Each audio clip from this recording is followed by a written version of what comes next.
Hello and welcome to the Sandip Roy Show on Express Audio. The Sandip Roy Show.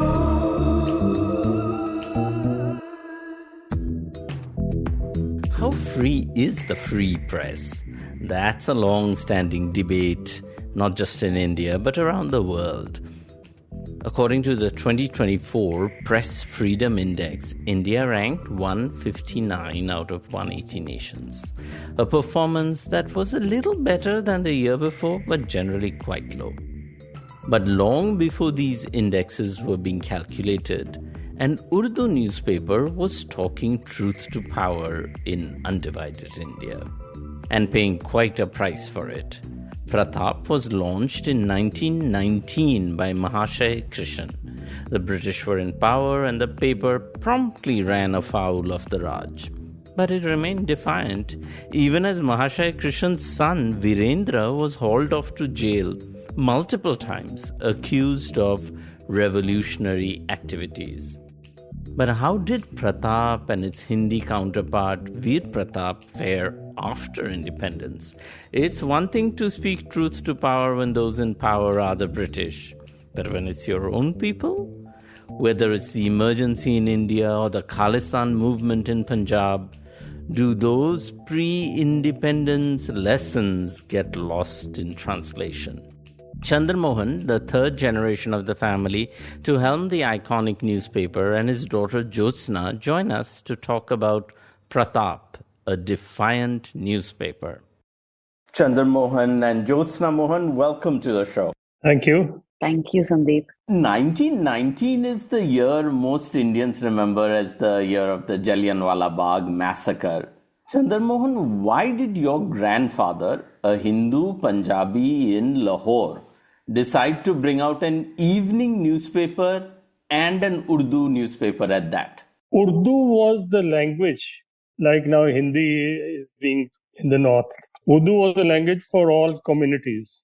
So we started on 30th March 1919, and 13th April, as you know, was the Jallianwala Bagh massacre.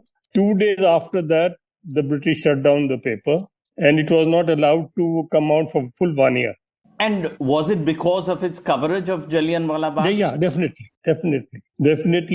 The coverage not only of Jallianwala Bagh, but also for other atrocities of the British. The paper was blunt about it, and with the result that we were frequently shut down. Our editors, my grandfather and my father, were imprisoned, and fines were imposed repeatedly. 5,000, 3,000, which was a very big sum those days. So on what grounds were they able to shut these papers down? And why did they allow the papers to even come up in the first place? Why not just deny permission? The British had this little bit of, about their image. So they wanted to show their for independent press also. But there was a limit, which we crossed all the time. So that is why the shut down again and again and again. They had their standard newspapers anyway, right? I think like that military gazette or whatever, wherever I think Rudyard Kipling was working. So I think they had their standard one. And I think this was that tokenism that was happening, but they didn't realize that the tokenism would take a life of its own. And did Mahashay Krishan, to the why part of him bringing out a newspaper, for him, was it a business opportunity, or did he see a gap that he thought this paper could fill, or was it entirely a passion-driven project? I think it was the last. Passion. Wild passion. He didn't bother about business angle. He would refuse ads if he thought that this ad is going to be, hurt the reader or had a negative effect on the reader. No, I don't remember this incident, but somebody sent a message to Jyotsna that an ad regarding the film with Sridevi in it was sent to Pratap. And the Pratap editor refused to publish the ad because it showed Sridevi's legs. So the next day, the ad did come out, but without her legs. I don't recollect this incident. Yeah, it's a fascinating tale. And it's a senior journalist, Sandip, who told me this story. And he was based in Delhi then. He's in Chennai now. And he said that this ad was sent and it was promptly returned. But next day it came out as it was in a couple of other newspapers. But Pratap refused to take it. So it was then molded according to Pratap's sensibility. But having said that, like my father said, it was a wild passion. And I think it was mixed with this sense of nationalism, which was very different from what it is today. It was a very overarching kind of nationalism, the definition of which I find to have changed extensively today. It was journalism as it was intended to be. But what was his background actually? Did he come from this world of letters or anything? No, not at all. Not at all. But Maulana Azad gave him a big compliment that ye teshe se likhta hai, that he writes with a knife or some such thing, because he was blunt to a fault. I mean, I don't think there's been any other journalist or editor since at that time or since then who has been so brutally blunt. And the paper and the family paid a lot of cost for that. Because you write that at that time, Lala Lajpat Rai also has an Urdu daily called Bande Mataram. And you say he frequently crossed swords with Mahashaya Krishan. What were they crossing swords about? I don't really remember what, but there were difference of opinion. They fought in the newspaper against each other. And yet they were friends. They would meet in the evening. I mean, Mahashaya Krishan also had a running battle with some Sikh editors. Master Tara Singh, the famous Master Tara Singh. But Master Tara Singh and him would sit around and have a cup of tea too. So the difference was not taken to the level of enmity. Yeah, you have point of view, you give it in the press, but it's not that you hate the fellow. Actually, some of them would even go for a morning walk together. Some editors, They would go for a morning walk together, then get down to business, argue over the day, argue in Urdu, then meet again later in the day, have chai, coffee, speak in Urdu and Punjabi, and life would carry on. So, very different, very amicable animosity, so to speak, Sandeep. Because he was, you write, a staunch Arya Samaj person. Yes. And so how did that reflect editorially? How did that place him in sort of mainstream Congress politics at that time? You see, initially when you started, 1919, the entire concentration was on the freedom struggle against the British, right? So that continued with the undercurrent of Arya Samaj. After independence, then the Arya Samaj thing came in the forefront. But till 1947, it was basically a battle with the British and their people in Punjab. And there was a time that when censorship was imposed on us, Sir Sikandar Hayat Khan was the premier of Punjab, and he would not take censorship back because he wanted Mahashaya Krishan to apologize, and Mahashaya Krishan would not apologize. So then Sikandar Hayat Khan thought that this has gone too far, and he wanted, to think to end. Then he sent messengers to him that please come and meet me.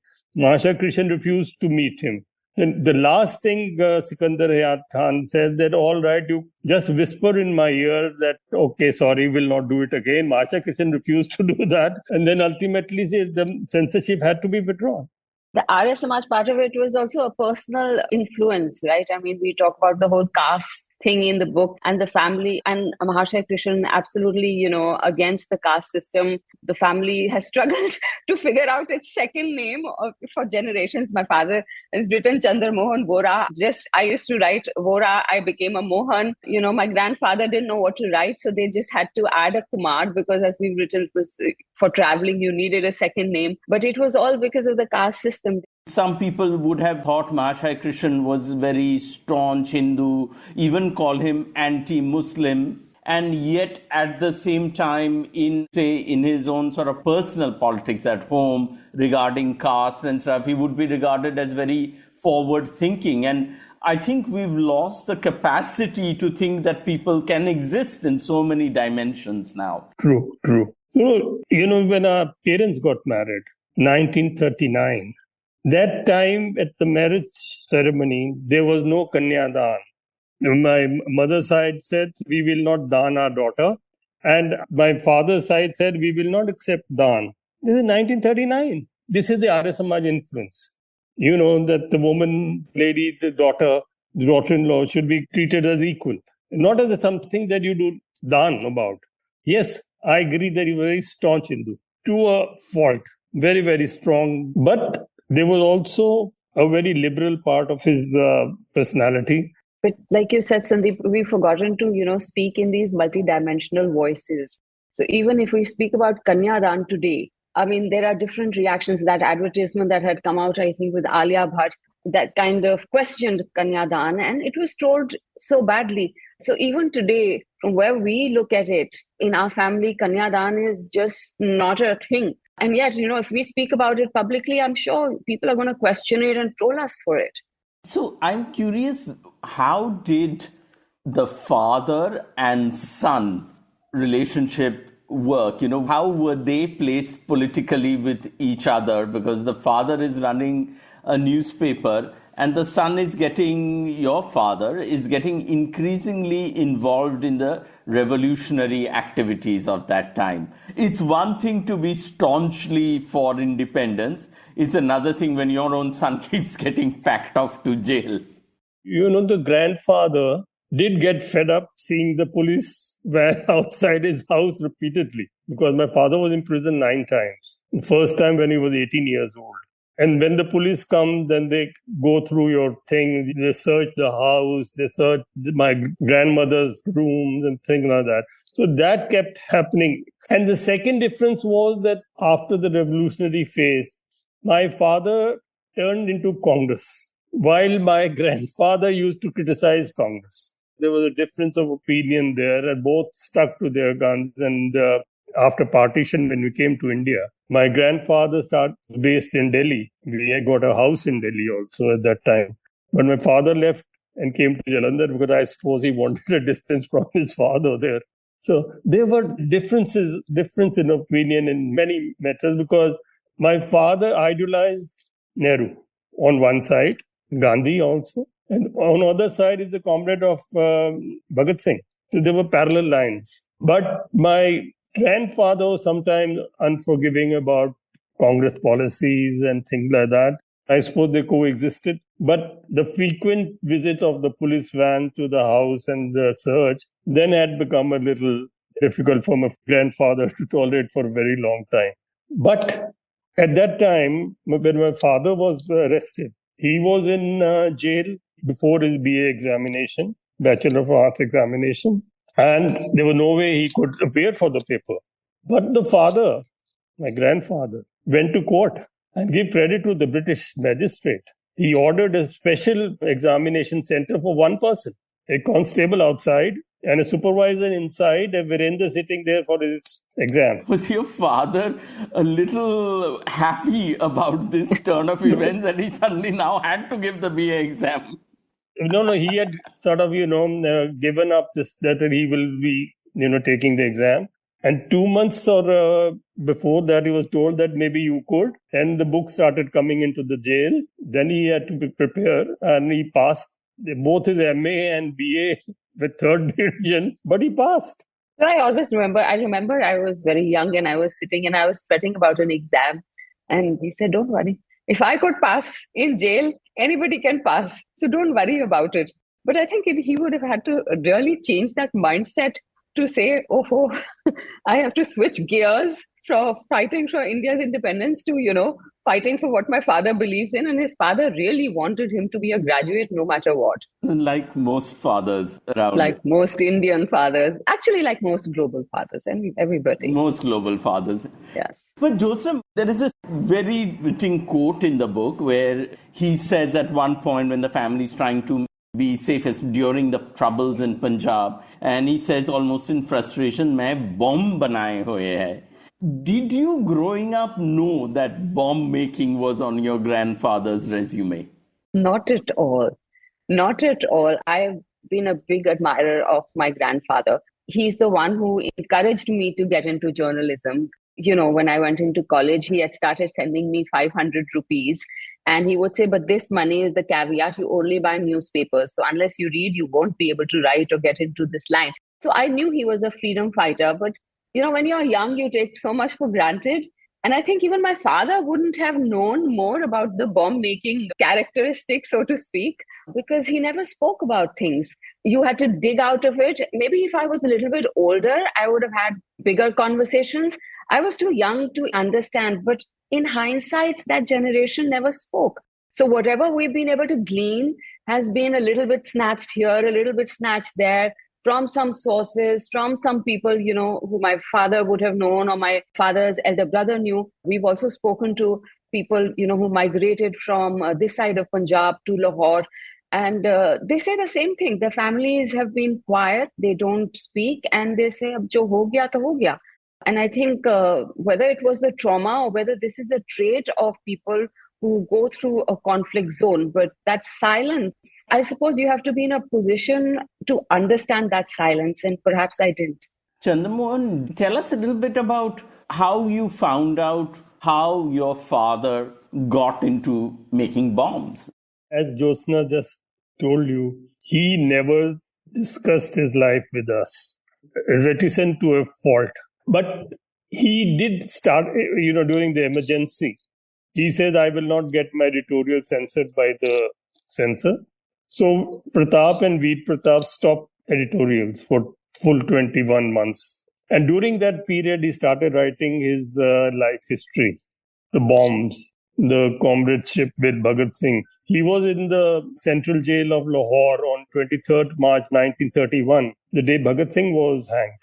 And this and other places where they tried to shoot the governor, and Hari Krishan was got from, I think, Peshawar and things like that.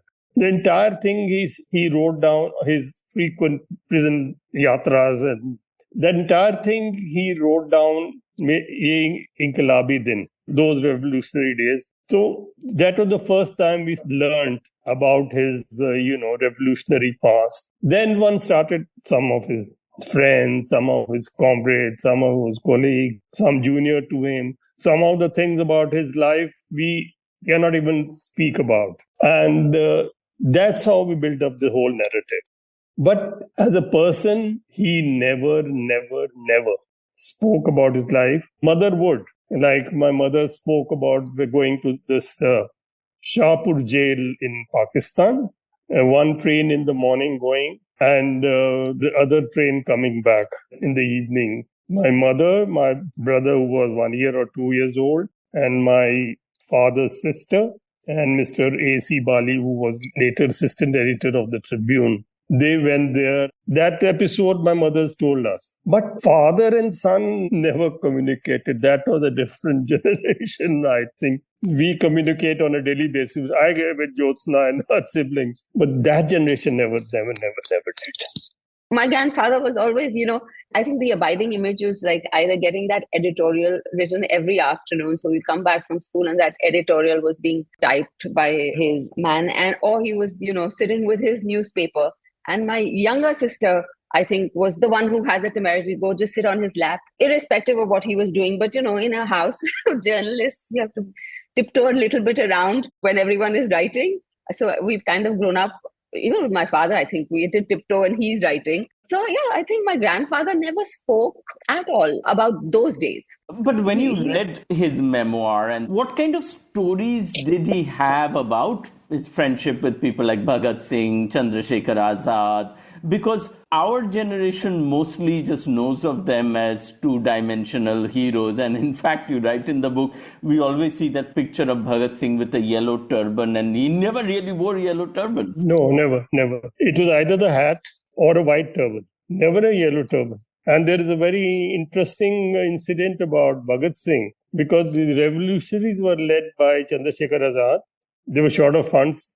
And he used to dole out 4 annas, 4 anna every day to his comrades for their food. And Bhagat Singh was very much interested in seeing movies. And Chandrasekhar Azad used to say, "Ek din tum pakde jaoge, cinema hall mein pakde jaoge." Anyway, one day he spent the 4 anna on the movie and didn't have money for his food and didn't have the guts to ask Chandrasekhar Azad. Then somebody, of course, pleaded on his behalf. But look at these people, 4 anna. They didn't even have this, and they sacrificed their life for the country. what kind of, the height of patriotism, height of passion. And I think that's why Bhagat Singh still remains a legend, still remains a role model, because there has never been another person like Bhagat Singh. Apparently, he gave his comb. Do you still have? No, we don't. Lost it during partition. Oh, man. So much was lost during partition. But tell us the story of the comb anyway. So he was in jail, and as they say, afwah chal rahi thi. There were rumors of that impending execution till the barber Barkat, who was also going to Bhagat Singh's cell. Bhagat Singh, however, we've written the book by then, had grown his hair, but I think for Sukhdev and Rajguru. And he would come to my grandfather's prison cell as well, which he was sharing with another inmate, Ehsan Ilahi. And that day, Barkat came. I think he was very agitated to say, "Sab kuch khatam ho gaya, everything is ending." And that is when he said that the British had preponed the execution. And so my grandfather said, go back and ask him for a memento. So we know that, this is true.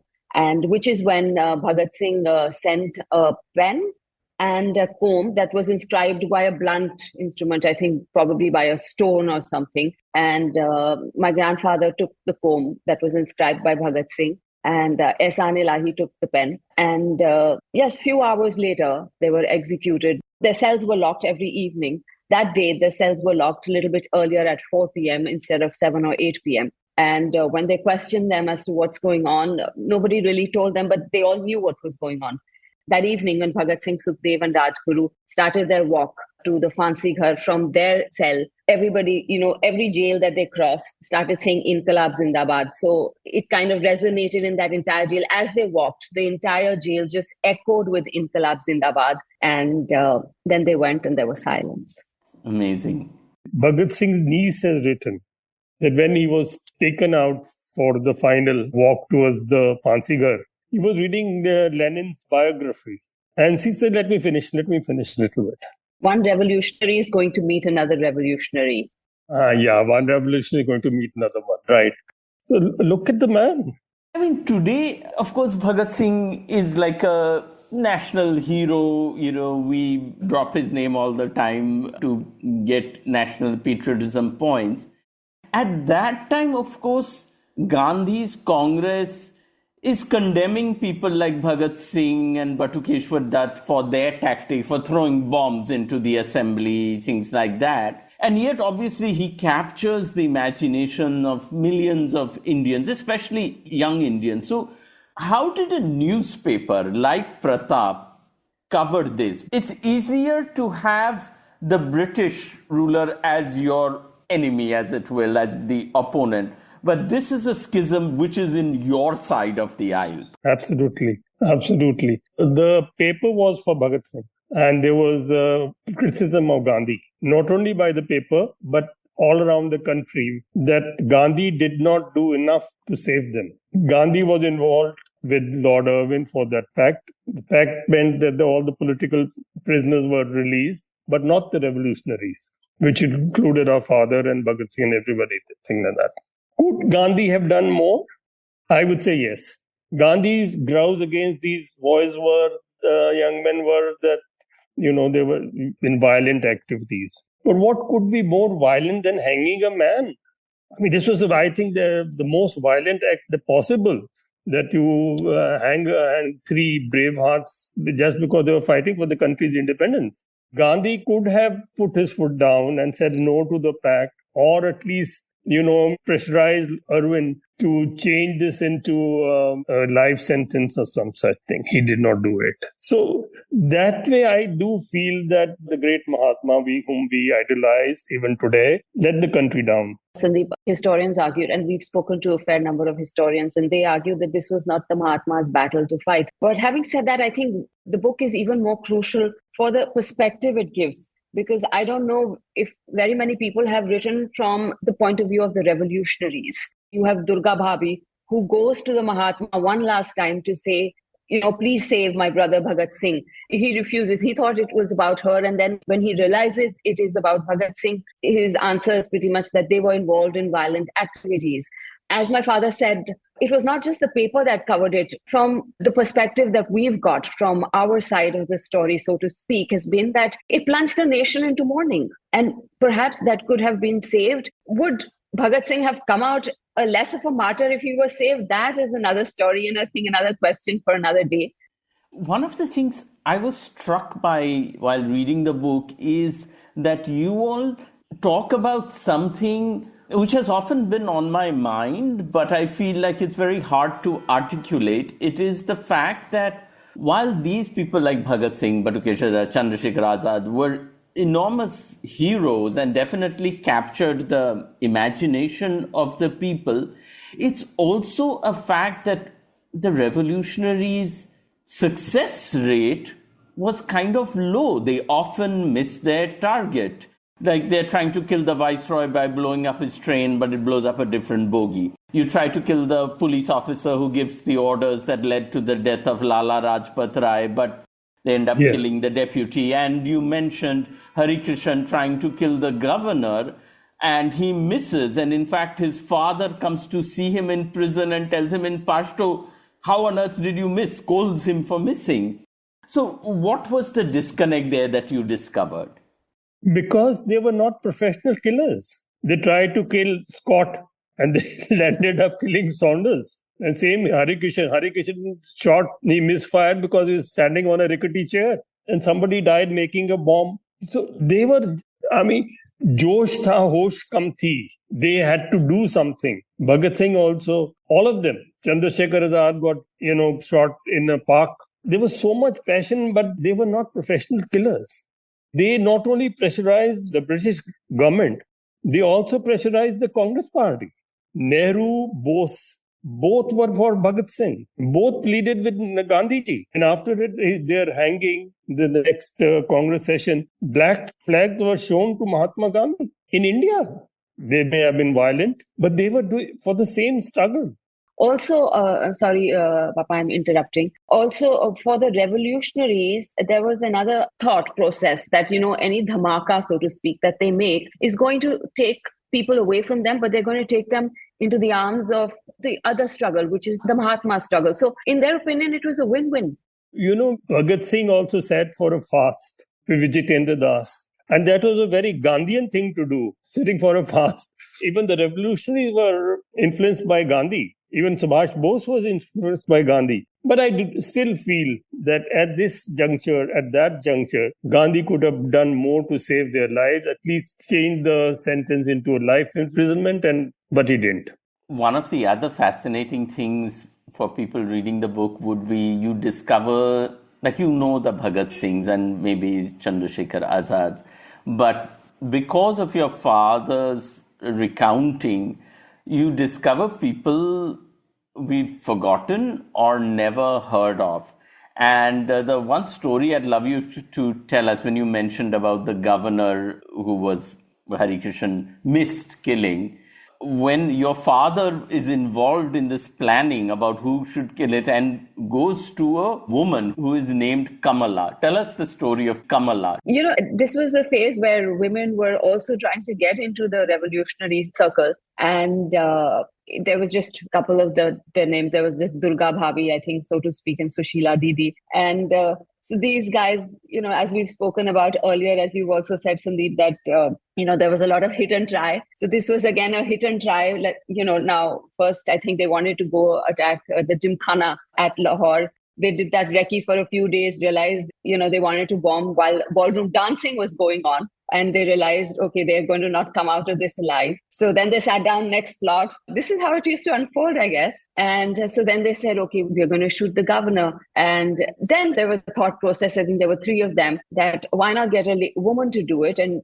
not only will it be a dhamaka that we've shot the governor, but also that a lady has done it. A lady version of Bhagat Singh would evolve. So amongst all of them, there is this lady, Kamala. I think she was introduced to my grandfather by Kiran Das, Jatin Das's brother. And before Kiran Das had left for Calcutta, he had told my grandfather, keep in touch, she may come in handy. And sure enough, she did. So she was all set. And I think she wanted to get into this in a big way. She was ready to leave her house. She was already smuggling out money and sharing it with the revolutionaries. So the family was already a little bit suspicious as to what is going on with her. So although they had decided that, this is it, and none of them actually knew how to shoot, right? Not my grandfather, not his comrades, not Kamla.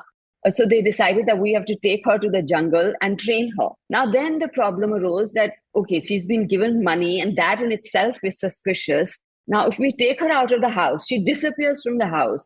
That is going to raise the antennas of everybody in the house. So I think ultimately it was decided that, that they have to backtrack and just go the regular route and find the man. But having said that, she was hugely disappointed. She really wanted to do this, but she was very much there because she was receiving her certificate, which is why she had been, zeroed in the first place, because she was a student who was going to get her certificate. So it would be easy for her to be at the place and shoot the governor. So she was there that morning. And in the beginning, nothing really happened. So she got really worried, thinking, kuch nahi hua hai, I should have been the one. And I would have already shot it till, of course, the shots rang and then everyone ran helter-skelter. Fascinating story. And I think, about the women as well and their role in India's freedom struggle. And Kamala is not her real name. She gets married off and all of that. And I'm sure, you're saying you didn't know very much about your grandfather's activities. I guess her grandchildren knew even less that their grandmother had this brush with assassination. True. For sure. We don't know who Kamala was. That name was kept hidden. We couldn't ask our father. We could have just walked past her, in the market and not know who she was. Absolutely. That's what they were. Their post-freedom persona was just so different from what they were, during the fight for independence. So as a Punjab-based newspaper, what editorial stance did Pratap take on Partition? On Partition, I don't really remember what stance we took, but I suppose it came suddenly. And suddenly you were uprooted from Lahore and you had to come to Jalandhar or Delhi or wherever and took some years to establish. By that time, I think Partition had died down a little bit. So I really don't know about this. I think the process of uprooting, and it consumed a few years because everything was left behind, I think, with the feeling that they may come back. I think there was a feeling that this is not over, that we are only leaving for a temporary time. In fact, my grandfather's father did visit back and he had to run out again. So that when that chapter was over, I think it was about resettling. But once the newspaper started again, from what I have read and what, a lot of scholars have told me and the research that I've done, its circulation was even higher than what it was in Lahore. And it had a good circulation in Lahore. Even after the book has come out, Sandeep, I've come across random people, somebody who I met at a lunch, grew up in Rajouri and said that, our newspaper used to come in Rajouri. It used to go across Pakistan, what is now Pakistan. So I think the reach was enormous. I think when Partition came, it was just about getting out of there alive. And when and why did you all decide to launch a Hindi paper? This was in 1956, and we saw Hindi coming up. I was only 10 years old, so the decision was not mine to make. So because we saw that Hindi was coming up and Urdu would ultimately die down one day, which has happened. But at that time, you all did see the writing on the wall, because you're right. I think before independent India, there were some 450 Urdu newspapers around. So at that time, I'm sure a lot of people didn't think that it would die down.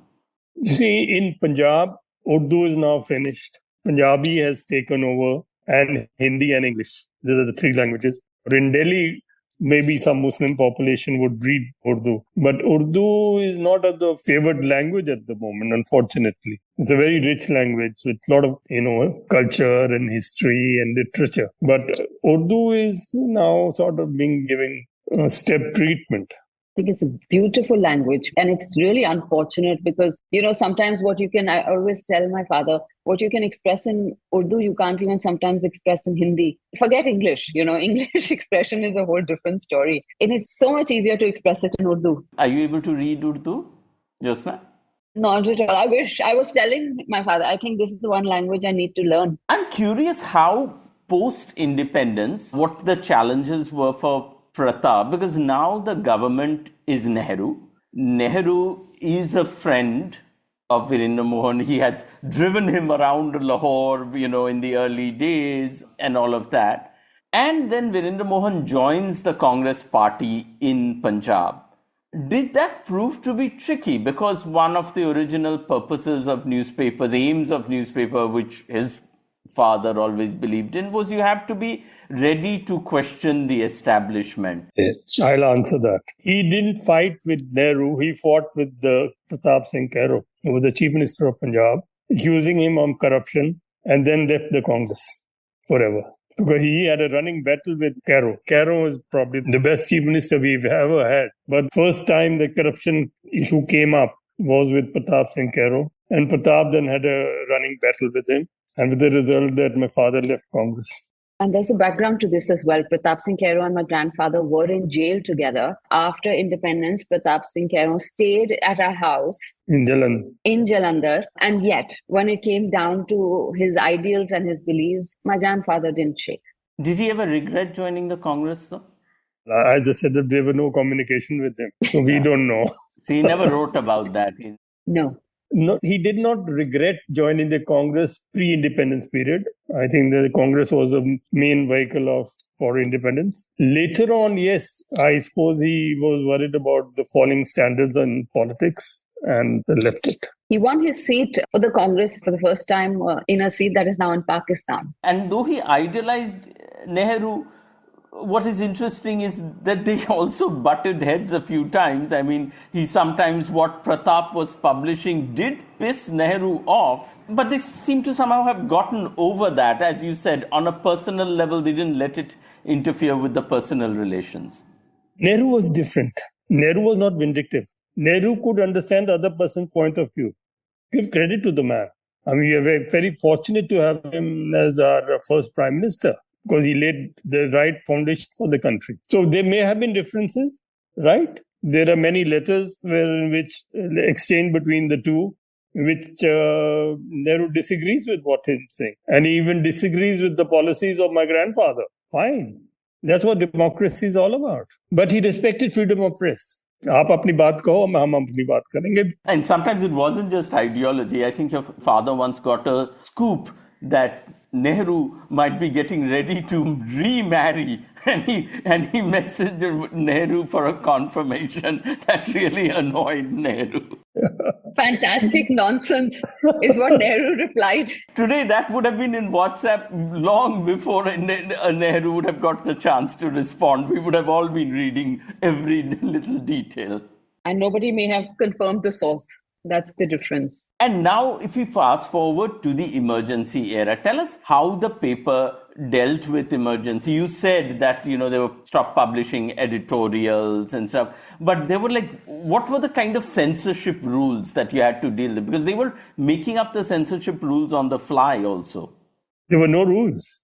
I mean, Delhi may have been different, but in a small place like Jalandhar, the censorship officer could even be your municipal committee clerk, who knew nothing about media or press. And he said, ye nahi chapega, to nahi chapega. So that was very tough time, the censorship, because you felt that this is fine. I mean, even some poems were stopped because they talked about freedom and this, like that, because the chap there, he said, meri naukri chale jayegi, etc., etc., etc. So no Rabindranath Tagore into this country of freedom, into this heaven of freedom. None at all. Where the mind is without fear, not allowed. No Tagore. Not at all. This was not allowed, as you know. So it's a difficult period, very, very difficult period. First, we left the editorial blank.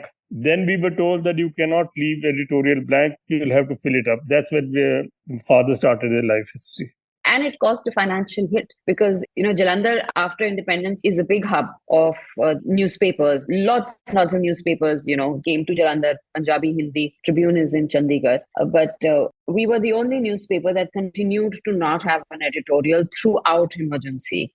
And so that cost.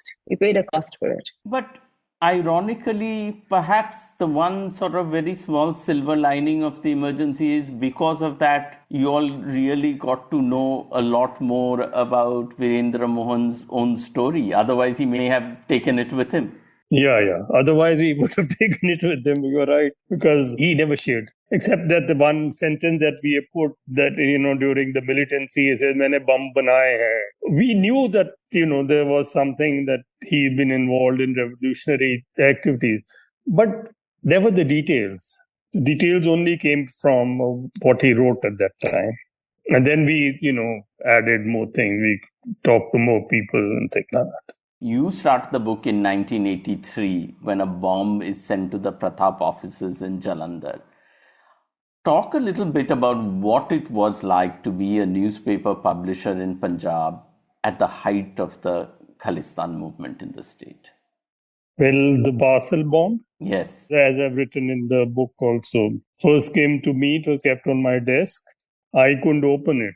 So I called a PN to open it. He couldn't open it. Then the two clerks tried to open it and the whole thing exploded, killing two of people there. And throughout the period of militancy, my father was especially a target.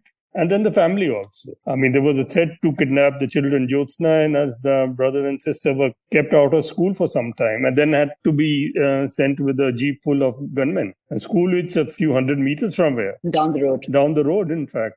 That's when we decided that, we sort of take them out of Jalandhar. And constant threat.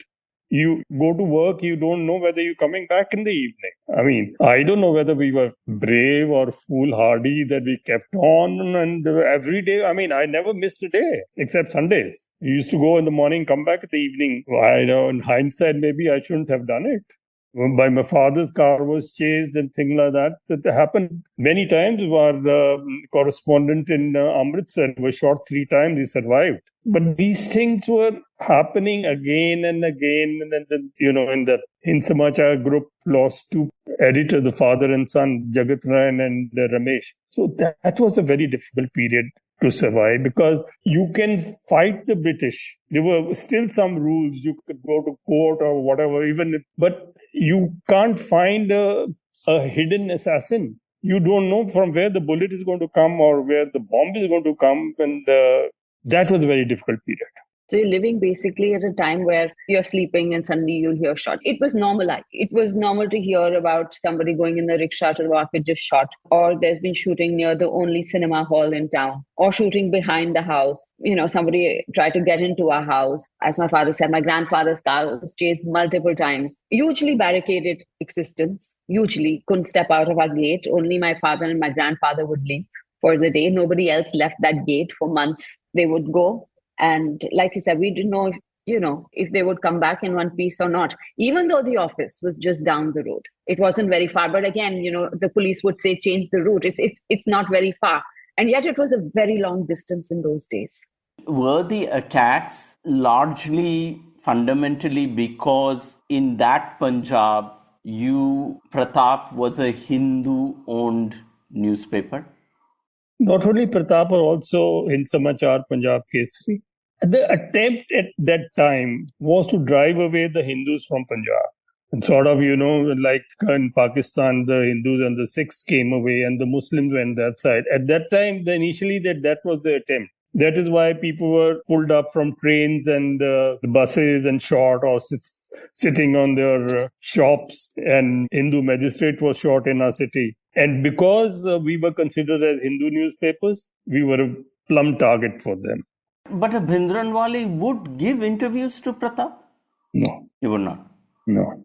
The reporters did meet him. I think Papa, the Amritsar reporter, he met Bhindranwale at the Golden Temple, but no, he wouldn't. Longowal did. Longowal. But how much media opposition was there to Bhindranwale himself? For example, what were the words you could use to describe? Would you have to say militant, terrorist? Terrorist was not allowed, I guess. No, terrorist, we did call him terrorist. But were you one of the few papers to call him terrorist? Would mostly they not? The English paper hedged, saying and not saying. The Punjabi paper did not. Our 2-3 papers did, the Atankawadi.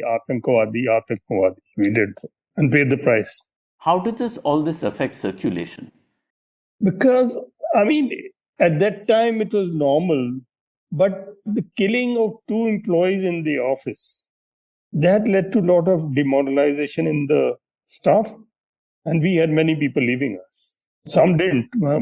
Some were brave enough to stay back, but some did, and that affected the working of the papers. Also, I think the government advertisement revenue shifted. It shifted more towards Punjabi because of the whole diktat by the militants. A bulk of it went to Punjabi newspapers, and then it went to the English, and then Hindi was the lowest. 10%. Yeah. 10% was Hindi. And at that time, did your father think that we should leave Jalandhar? No. That was a determination that we have been displaced once, we are not going to be displaced second time. That was sure. Not once did we ever think of leaving Punjab. Because if we had left, or in the Punjab case, the people left, that would have left to a huge demoralization in the Hindu community because they looked up to us. And the thing was, apne desh mein kyun nikle hum? So no, not once. In fact, I think we mentioned as one ambassador, he said, if I were you, I would have gone running to my house. So we didn't. And how much support was there from the rest of the media establishment in Jalandhar at that time? Zero, absolutely zero. The Punjabi newspapers, 2 people died in our office. No one condoled, no one wrote against it, no one even spoke to us. That is the kind of atmosphere that developed in Punjab at that time. Us and them and us. So that was a very, very, very difficult period to live through and survive. Also, the Delhi media, it didn't quite have a sense of really what was going on in Punjab, I'd say. Barring a handful of journalists, they would just be, parachuted in, parachuted out. They wouldn't move. Out of Chandigarh. Yeah, which is not even, you don't have the Bhatinda or the Taran Taran, the strongholds. And I've always felt that, even though I've worked in Delhi media, I've always felt that Delhi media does not have a hold on what goes on regionally because, it's so involved in its own power base, so to speak. And it must have been really hard also because, at one time, as you say, before independence, everybody was united against the common enemy who you feel like they need to leave India. And now this has been turned where suddenly Hindus and Sikhs are at each other's throats and, the demand for Khalistan is being couched as its own independence struggle. Again, I'm sure many of the Khalistanis are also trying to claim they are the Bhagat Singhs of the 1980s. Yeah, there was at one point of time total division in thinking, ideas, aims, and even the friends turned against each other, especially after Blue Star and Indira Gandhi's assassination and the riots. Things became much worse. The Sikhs would start from Blue Star. The Hindus would start much earlier. For us, the thing didn't start with Blue Star. Bhindranwala had started his campaign 3 or 4 years earlier. So we, through this book, which is also important, is what we try to, in a sense, plug in that hole. Like that narrative, we felt that there was this narrative that was always missing. Blue Star, 1984 riots, but before that, this is what is happening, which is not something that you hear about in the state at all. But it leads to the question, and since we're talking about a newspaper, so when things get so polarized and so vicious and communities are at each other's throats, what is the role, do you think, that a newspaper, whether it's Pratap or anybody else, can play? Do you get to be advocate or do you have to play umpire? Well, you have to put facts as you think they are. Be honest about facts. And don't hide facts also. We condemned Blue Star. We condemned the riots. Needed to be condemned. But we were horrified by the assassination of Indira Gandhi and the killings in Punjab. There were 6 who were assassinated. For us, Beyant Singh is a martyr. A very brave man. Extremely brave person. He knew what was awaiting him. Yet he and KPS Gill went ahead. So our job was to put the facts as we thought about them. And so it's up to the reader to decide whether we are right or wrong. Fact remains that the high Sikh leadership never condemned this Hindu killings. Not once. They may have felt bad about it, but they didn't have the guts to come out openly and condemn it. And there are many people who still refer to Bhindranwale as a priest. Yeah, even now? Even now. The SGPC, Akal Takht, they all consider him a saint. So there is a basic difference of opinion there. Now I'll come towards the end of it, and how did you take the decision to shut down the papers? I mean, you talked about the many challenges newspapers face these days: internet, government advertising that's used as a carrot and stick. What was the final straw for you all? Well, one was that I had worked for 50 years and the children were abroad. So that was one family reason. Secondly, the times had changed. Ours was a very committed journalism, right or wrong. Now journalism has changed. It's more commercial. So we were becoming we thought we were not fit for this kind of journalism. And so why not go out in glory? So that, because times have changed, as you know, the tastes have changed. The format of newspapers has changed. In our times, when we were young and reading newspapers, the third or the fourth page would be the edit page. Now, if you would want the edit page, you have to start from the back page, fourth from the back. And I'm not criticizing the change, but we thought, we were sort of not irrelevant in this kind of situation. They wouldn't have adapted because, this family is just very focused as journalists, as journalism, as speaking up, anti-establishment. Having said that, I keep telling him I think we should take out a digital version.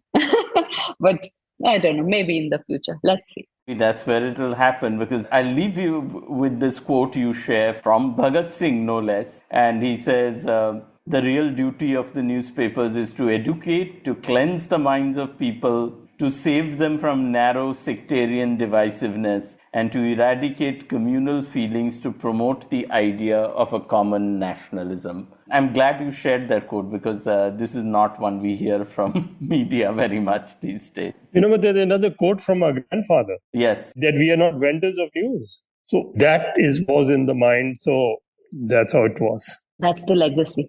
And it's an amazing legacy. And Jyotsna Mohan and Chander Mohan, thank you so much for sharing the story of Pratap with us today. Thank you, Sandeep. Thanks a lot. Thank you for having us, Sandeep. Thank you. Veteran journalist Chander Mohan was the editor of the Hindi daily Vir Pratap for 40 years.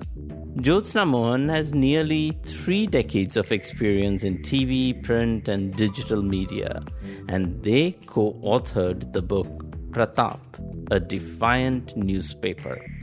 Find us on Facebook and Twitter and Instagram at Express Podcasts. This show was produced by Shashank Bhargava and edited and mixed by Suresh Pawar. Thanks for listening. This is Sandip Roy on Express Audio.